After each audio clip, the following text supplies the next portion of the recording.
People pay good money to see this movie. When they go out to a theater, they want cold sodas, hot popcorn, and no monsters in the projection booth. Everyone pretend podcasting isn't boring. Turn it off. Turn it off.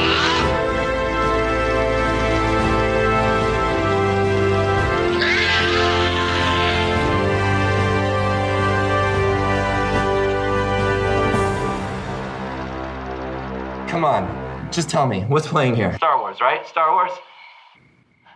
Star Wars? Yes! When I was a kid, they used to show these short films before the feature called serials, and they weren't very good. In fact, they were actually kind of terrible in a wonderful sort of way because you could almost imagine the actors suddenly turning to look out at you and saying, look, we know you can tell we made these sets out of cardboard. And we know you can see the wires holding up our spaceships. But look how much fun we're having. And those stupid little films meant more to me than any big budget Hollywood extravaganza because they gave me hope. Cut! That with a little allowance. You okay? No, I'm not okay. A little ingenuity and a little stolen time. With my dad's old wind-up movie camera, I could make movies too, and I did. Boy, did I. How much do you want to be a director, Patrick? I want it more than anything I've ever wanted in my life. Hi. Are you really sure about this? Do you need to be one? Then you might just make it. You really think so? If it can happen to me, it can happen to you. Get out! I can't get there from here, and you can't get here from there, and we can't go anywhere as long as we're still standing on this road that leads nowhere.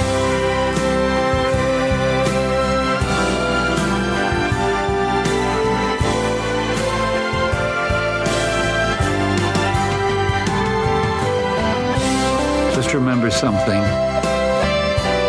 Life doesn't move at 24 frames per second. It moves a lot faster.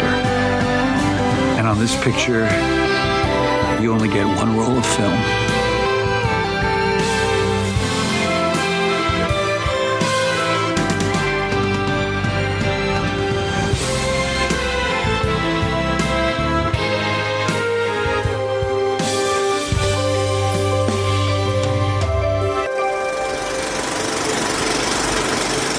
Hey folks, welcome to a special episode of The Projection Booth. I'm your host, Mike White.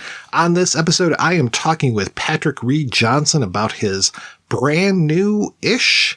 It's been in the works for 18 years. His film, 5/22/77. It's a very personal story about young Patrick Reed Johnson and how he saw Star Wars, got involved with special effects. Really an interesting story. Really great movie.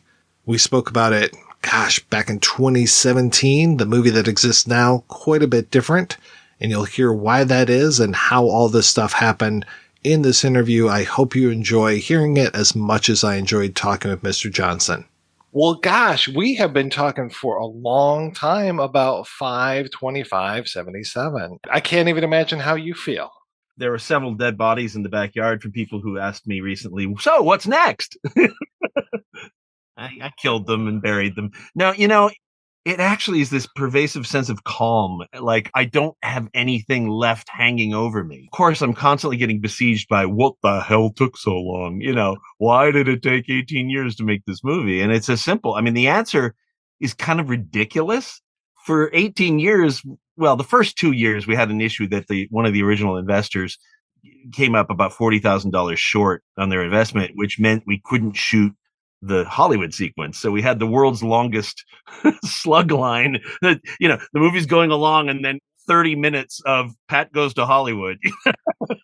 But we managed to cut together enough footage, raise enough money to really do the Hollywood sequence the way we wanted. And then we got it all done and people were like, great, wait a minute. you've got this great soundtrack with Supertramp and Queen and Ringo Starr and 10cc and all these artists, right? Alan Parsons. How you paying for that? Because we got an incredible deal on the music because the artists liked the movie and Alan Parsons knew a lot of the people involved. And we kind of collapsed millions of dollars worth of licensing fees down to something affordable, but nobody was willing to pay for it.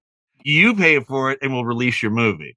It literally took until MVD, who had been Eric Wilkinson, bless him, man. He came to the 2008 screening at the Star Wars Celebration 4 in Los Angeles.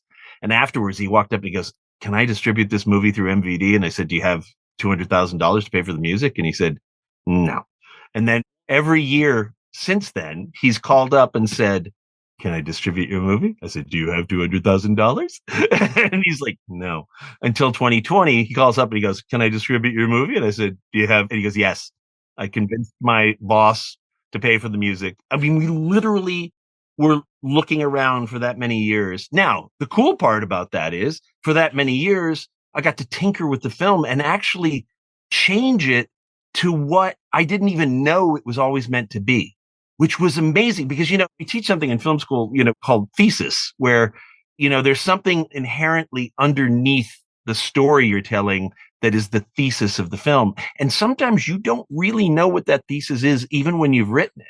You don't find it until you've gathered these scenes and these performances and the feelings, and you start to put it together. Sometimes you know exactly what your thesis is, but other times you don't. And it took all these years until just probably 2018, 2019 for me to go, oh, I know what I'm doing here. And it's not what I set out to do. So that was really interesting. Because there's always that danger if you're working on this for 18 years straight that you're just going to lose sight of things. Were you able to kind of put it aside for a little bit and then come back to it? Yes. In fact, what was really fascinating was, first of all, my investors, they were incredible. All of these years, they never said, "Okay, that's it. You're done. Put it out there. Whatever it is, we don't care. They were much more interested in being good and seeing it the way we all wanted to see it, right? Finished, yes. But the money, as much as it meant to them, didn't mean as much as the thesis and the thematic. They wanted something great, or at least as great as we could do, with the materials at hand. So they were really gracious and really kind and supportive all this time. But you're right. There came a point right before I started teaching at UNCSA. There was a point where I just sort of said, I don't know what to do anymore. I'm stuck. The cuts I had were kind of mushy, and I was trying to keep things I didn't need to keep and trying to get rid of things I needed. Luckily, I went to film school for, 9 years, which I'd never done. I'd never gone to film school, but I was teaching at a film school, and I had something to impart, but I was also learning. I was actually learning from watching these young filmmakers struggling to find their theses, and to find the meaning in their films and to help them find that meaning. And it became more clearer and clearer to me what I needed to do to my film. So I finally actually retired early just a year ago so that I could concentrate completely on finishing the film and delivering it. But I felt like I had actually finally gone to film school because also my colleagues were brilliant, and, and they were all, the people that teach at UNCSA are all like legit filmmakers that you've heard of and have done amazing things. And so I was actually sort of, while being paid, I was being paid to go to film school by teaching, which is really interesting and fascinating. And there are a number of students who ended up working on the film, not because they were cheap labor, but because they were brilliant, and they did really amazing work. There's a young directing student of mine, Daniel Smith, who's now an associate producer on the film because he worked for a year and a half, almost 2 years, just nonstop on visual effects and reshoots and pickups and editing and all kind, and a bunch of other, Shaw Fisher, who was a cinematography student, came in and second unit directed and did the cinematography for the visual effects unit that did all the Pinto takeoff sequences and a lot of the miniature stuff that we did, the willfully cheesy moments that we actually spent more time and money trying to create willfully cheesy Super 8 films than we did on the digital stuff that you don't even notice, Did you have a particular moment when you finally figured out that thesis, when you just said, that's it? Was there that what Oprah calls the aha moment? I think so. I think when my mother passed away, who's a main character in the film, a big deal, obviously, for a lot of reasons. If you've seen the picture, obviously, I realized how much I loved all these characters, all these people, Robin and Bill, and all these people that knew more about me than I did at the time, like my mother, like my little brother, like my sister, who ultimately delivers me to my ultimate destiny. I mean, even though she pretends to hate me, and Steven and Herb Lightman. And what I needed was to write a love letter to them. I needed to thank them because had they not kicked me in the ass, I would never have gotten in that car and driven off into the sunset, as it were. Because originally I think that I was just licking my wounds. And when I wrote it, I think I was just sort of feeling sorry for myself a little bit. I'd gotten beaten up by Hollywood, partially my fault, but also partially Hollywood's fault. And I think what happened was that I realized that movie was navel gazing. That movie was, look at me, I was treated unfairly, whatever, and the more we were working on the film, even during the shooting, I started to realize how much I loved these people. And it's funny because, some of the real people are in the film playing older characters. Like, the guy, Todd, the theater owner, is the actual Bill.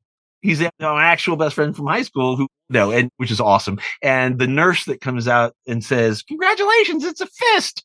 That's the real Robin who swallowed her fist back in the day. So there's all these great cameos by the alumni of my life. And when my mom passed away, I realized that the heroes of this movie weren't the main character. The main character is trying to figure out who he is. He's a little defensive and he's beat up and he's kind of caustic in some ways. He's a little too big for his britches and he's a little holier than thou. And, and he's armored himself with defense mechanisms. And yet the people around him are like, dude, you're your own worst enemy. If you would just go, you've got abilities, you've got ambition, you certainly won't quit. So we can't stop you. So go, and Robin, interestingly, is the character who says it first. She's the one who says, before anyone even thinks he's going to Hollywood, she's like, "You're leaving, get out."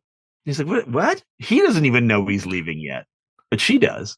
I mean, it's not like you could go back and do a whole lot of reshoots. I mean, what with your main character, John Francis Daley, he's a man now. He starts as a boy.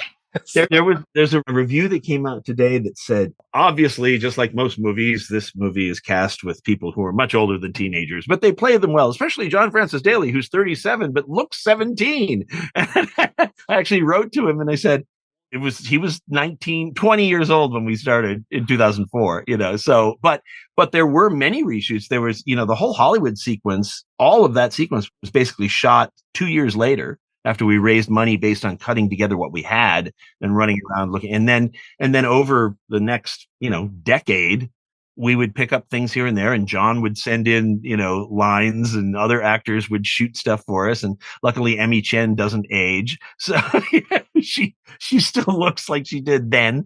And so anything we needed to do, we picked up as we could. And then we started playing with certain tricks. I mean, there are some shots in the film right now where, John's face is pasted on a double.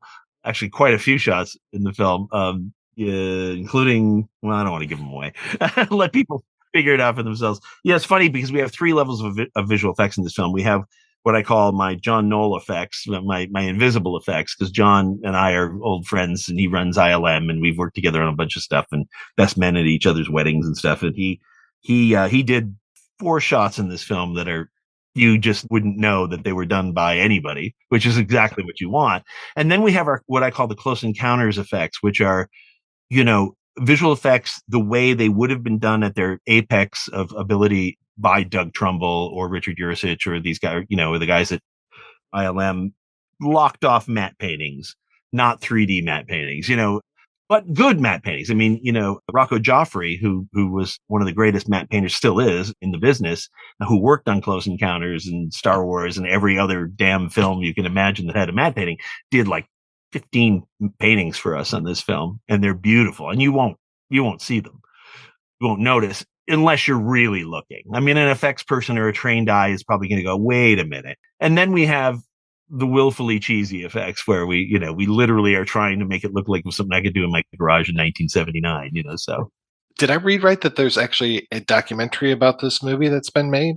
Sorta. My ex-girlfriend, Morgan Flores, who's a brilliant artist and filmmaker, who went on the Hearts of Darkness tour with us in 2012 when we were out crossing the country in my Ford Pinto with chase cars filled with GoPros and this giant RV called Large Marge. It was this 1970s RV that was turned into a mobile editing room. And my friend Ed Murphy and a bunch of other really fun people, James Gillette and these other people showed up, and we crossed the country. And it was meant to be like a 3-week trip from Wadsworth, Illinois to Hollywood.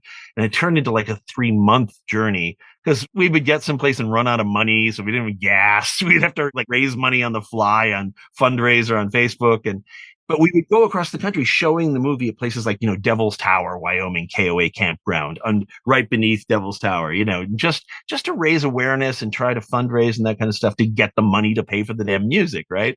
We never raised enough to do that, but we did get awareness and Morgan and her documentary team shot what was meant to be a kind of Hearts of Darkness, like Apocalypse Now's, documentary that Francis's wife made about this journey to get this movie made. But by the time it was all over and all the drama and all the things that were done with it, at a certain point, Morgan decided, I'm going to make a movie about my journey across the country with these crazy people, including Patrick, and how it affected her personally. So it's not really a documentary anymore about the film. It's more of a the journey of an artist who, by the time the thing was over, we'd broken up and we're still traveling together in a Pinto, all alone with nobody else documenting this but us. Eventually maybe that movie will get seen and it's fascinating. It's really fascinating. But it's not so much about the movie anymore as it is more about an artist's journey, which I think it's kind of profound. I mean, there's rumors already of a special edition Blu-ray of our film. And so maybe it could be an extra feature on that. I think that would be pretty cool. Yeah, because it's come so close to being released before. I seem to remember there was like 2013, there was stuff going on. 2017, I think, is when you and I talked, and you're like, it's pretty much done other than the effects. But the effects and the music. That was the issue. Yeah, because and the crazy part was, like in 2017, we did a little like stunt test release. That wasn't even a really a release, but we chose 32 theaters, just like Star Wars had, on May 25th, 2017, the anniversary, and one day only, sometimes one showing only. And it was just to kind of get a reaction to the cut and also get it out there on a great day. And it was wonderful. I mean, we got great reviews. We got sold out a lot of theaters. It was really, really fascinating. But the crazy part was, not only did we have to pay for the music still, and we had lots of effects we wanted to do. I mean, the difference between that cut in 2017 and this one is it's staggering. It's night and day. And I'm fortunate, and we are all fortunate for that having happened. I mean, had we gotten the money and released the 2017 cut, I mean, I'm sure people would have liked it, but I think it would have been tuned. That was the other real turning point for me. The 2017 screening and the trailer that we had for that attracted Star Wars geeks, for sure. Boys, right? Geeks, boys, Star Wars geeks. What it didn't attract, and in fact repelled, were their girlfriends, their moms, their sisters, or people that just weren't into Star Wars at all, who were like, I don't, they were like, you can't drag me. But they did drag them. And what happened was we found out that even that cut, which is, and the difference now between the two, that cut was far more appealing in many ways to women and mothers and sisters and girlfriends than it was to even the Star Wars fans, because at its base, it's not about Star Wars at all. Star Wars is a MacGuffin. It's a thing. It's a grail. It's almost a distraction from what his real conflict is, right? And that central conflict and that love story and the love of his friends and family for him is far more potent and powerful and interesting than he got to see Star Wars before anybody else. And we realized, and I realized as I was moving from that cut to this one, that's my movie. That's the thesis. The thesis is about when you don't trust your own feelings, and you don't use the Force and go with your feelings. If you don't have people around you to kick you in the ass, you'll fail unless you can somehow find it in yourself with no support to go forward. But I had more support than I ever knew until I knew that day, that final day. It says around the movie, I want you to think back to that day, that moment when you knew. That is the full circle thing of the film, is that he goes through the whole movie not knowing until that moment, that day when he knows. And he knows precisely because there have been people shouting it at him the whole time, and he didn't accept it. And he didn't believe it as much as he says he's confident, as much as he says he's got this. And if I could just get a chance, he's afraid. He's afraid. My old friend Ray Bradbury used to say, and I use this with any young person who's terrified of taking the step forward. He used to say about anything or any ambition, any fear you have not succeeding, he used to say, jump, build your wings on the way down. And he's exactly right. There's no other philosophy I can believe in than that. Because when I jumped in that Pinto, ultimately that's what I did. Didn't have anyone waiting.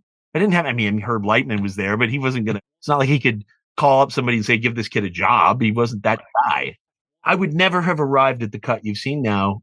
And I never did until I lived enough and felt enough. And like I said, the passing of my mom, who loved the movie, even though she said, I was never that loud. And the whole family's like, you were louder.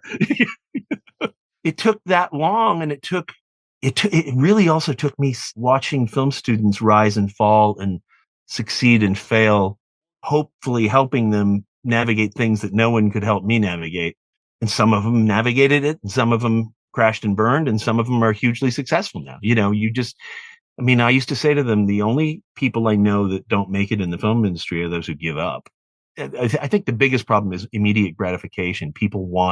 I've heard students say, I'm going to go to LA for 6 months, a year, and see how it all works out. If I get a movie, great. If not, I'll move on. I'm like, okay, just save yourself a bunch of time and heartache and move on. Yeah. If you're not willing to wait 5 years or 10 years or 20 years to do that, then you don't really need to do it. You're just kind of thinking it'd be cool to do it. So when do you have actual picture lock, or is it locked? It's locked. As much as anything can ever be locked. There are people at MVD.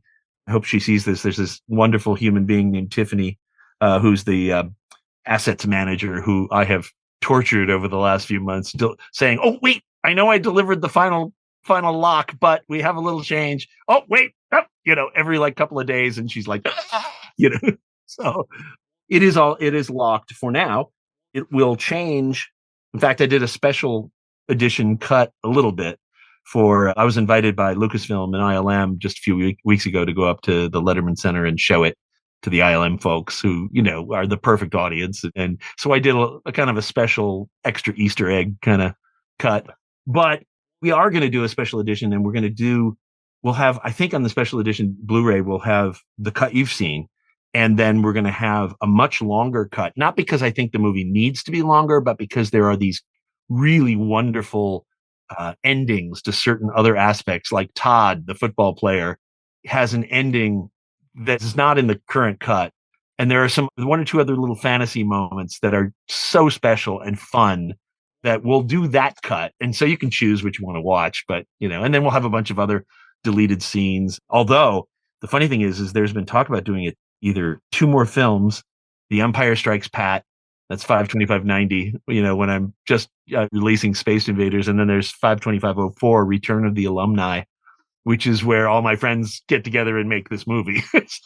But there's also talk about a series where you would have John Francis Daley at age 38 in Hollywood in the 90s, in the midst of his career, with flashbacks to the 5 other hours of footage we have of John at 19 or playing 17, these great moments that you can intersperse with this Mad Men for the 90s, in cinema for geeks, which could be really cool. I know we have to go soon, but you brought up Spaced Invaders, and I just have to tell you, and I think I told you this via Facebook before, but Spaced Invaders, one of the best end songs ever in the entire world. How did that come about? Because I used to clean movie theaters, and I loved cleaning the Spaced Invaders. So David Russo may be certainly my favorite collaborator ever in terms of soundtrack work. We've done let's see, how many films? 3 films together. He's a genius, and he's got a great sense of humor. And he was actually introduced to me by a guy named Kirk Thatcher. Does that name ring a bell? It doesn't offhand, no. Okay, so Kirk is a big Henson guy. He directed a bunch of the TV things. He just did the Halloween special that they did. He just appeared in, what is it, Werewolf by Night? Is the crazy, Kirk Thatcher looking guy. So Kirk was the voice of Scout in a Can, Spiff, the little robot dude. And Kirk and I have known each other forever, and we worked together at the Henson Company and everything. And he introduced me to David Russo. And so when I was looking for an end title theme song, I said to David, "Can you do an end title theme song?" And he goes, "Yeah." And he didn't tell me, but he got Kirk involved. So Kirk's the one going, blah, blah, blah, blah, blah, butthead. And, and he's the one, he's like, Martians are taking over. That's Kirk, right? So good. And Kirk is also the punk on the bus in Star Trek 4. Okay. Yeah. I totally know now who he is. Yeah. Because he was Leonard Nimoy's assistant. He used to work at ILM. He worked in Empire. He's all over the map, does everything well, really well. And he's just a great guy. So they presented the demo of this song to me, and I was like, David did. And I didn't even know Kirk had been brought in. But I heard it and I was like, oh my God, that's Kirk. I could tell, and we loved it. I mean, the funny thing is again, like I said, David Russo has a really great sense of humor. So there were all kinds of cues in the film and the soundtrack, which is being released. I'm actually doing an interview either tomorrow or the next day to do liner notes for a release of the Spaced Invaders soundtrack, which is fantastic. Great soundtrack. I mean, David's work on this film on 525. I mean, it's really a profound piece of work. There are cues in here that are just heartbreakers. There are ones that are really humorous, and there are ones that just take you into these wonderful spaces. And the funny thing is I kind of boxed him in by saying there are these 2 themes that Alan Parsons created on these songs that were actually from the 80s. But I thought, I don't care. It's a meta film. It doesn't matter if it takes from the future, the past. It doesn't, it's all a memory. And he took these themes and interwove them into the themes that he was creating and created this wonderful amalgam of all of them. And it just works beautifully. I'm just so proud of that soundtrack, which I think we're also going to have. I think MVD is planning on doing a release of that soundtrack as well. Where can people go to find out where they can buy the Blu-ray, see the movie in theaters, all that fun stuff? MVD's website is a good place. We're constantly announcing it, me and my social media, but MVD, I think, has all the scoop on that. I can tell you that the DVD and Blu-ray are already available for pre-order on Amazon, and it ships on the 22nd of November. It comes out on December 15th. It starts streaming on Showtime. And then all over the world, it's gonna be everywhere. So, well, I'm so glad that people are finally going to be able to see the movie. And Mr. Johnson, it was such a pleasure talking with you. It's great to talk to you again, Mike. And let's keep it up. Maybe we'll have more to talk about if we do this series or the sequels. Sounds good. All right, you take care. Thanks again. Bye, Mike.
my head.